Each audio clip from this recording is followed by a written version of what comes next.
It's just freeing to be able to go from the dark side and then be brought into such light and freedom, and just the empowering ability of being able to rise up, but not in your own strength, always knowing that there is the creator of the universe giving you this supernatural power and strength to get through these obstacles when you can't do it on your own. Growing up was amazing. I had loving parents, and my brothers, we were really close. We'd play all the time.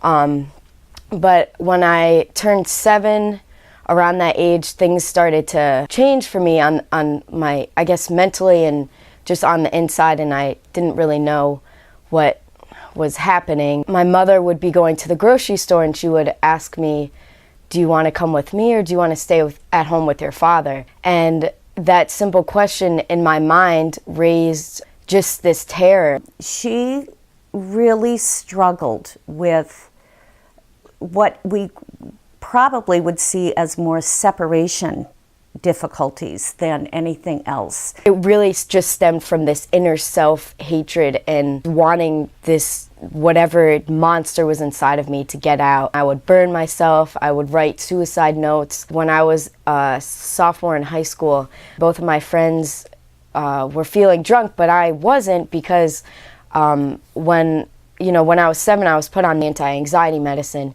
and so whenever I drank, I wouldn't feel it until it was too late. There was never a point where I was buzzed or drunk. So I ended up finishing the bottle and then walked out the house, and I don't remember anything. I kept driving around the neighborhood, and I spotted a neighbor kid who had pulled over the side of the road with his headlights, and there was a body laying on the side of the street a couple blocks down from our house. And so I went over there, and I didn't know who it was, and the person was laying on her face, or his face. So I turned over, and it was Britta, and her hair was all over the place, and leaves were in there, and I could tell that she was still breathing. So we tried to kind of wake her up, shake her, and yelling her name. And by that time, the police had arrived, and the emergency vehicle had been there. So they brought her in, and they had trouble finding a pulse, and her temperature had dropped. I don't know what it was, but she was very, very cold. So, they put her in the emergency vehicle, and off they went, and we followed her to Morristown Hospital. We didn't really know it. I wish I could say that it got better, but it didn't. And I began a struggle with an eating disorder after that, and just going heavier into the drug scene and drinking, just anything to numb the pain. I went to a Grateful Dead show with my friend from high school in Greensboro on Easter Sunday 2009. I ate a couple of mushrooms, and so I began to trip. And this guy kept turning around and saying that acid was coming around, so I took it, and at one point I went to the bathroom and I looked in the mirror, and I had no flesh on my face.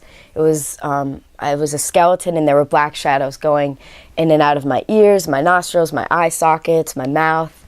So I ran out and I went to the top of the bleachers. I was just rocking back and forth, trying to figure out what to do next. And at that moment, one of the band members came on, and he said, "Oh, it's Easter Sunday, we're celebrating the dead." And I remembered, oh yeah, that's when Jesus died on the cross for the sin of mankind. And I just rose, like I stood up and was completely sober. The greatest joy that I felt was the phone call I received the next day after she called and told me what had occurred, and that she had become completely sober because of God's presence and God's divine intervention in her life. This pastor I went to listen to said that, if you've accepted Christ into your life, there's freedom, and there's no such thing as depression.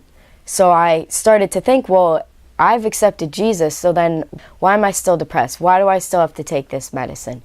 And then I said, you know what, I'm going to just start to believe that I don't have to. And I was getting all my friends to pray for me, and about 4 months later, I had gone on a 2-week hitchhiking trip and came back. I ran out of the medicine. So I just was like, all right, God, if this is what you want me to do, then, then let it happen. And then 2 weeks later, I realized that I wasn't taking medicine, and I got healed of depression.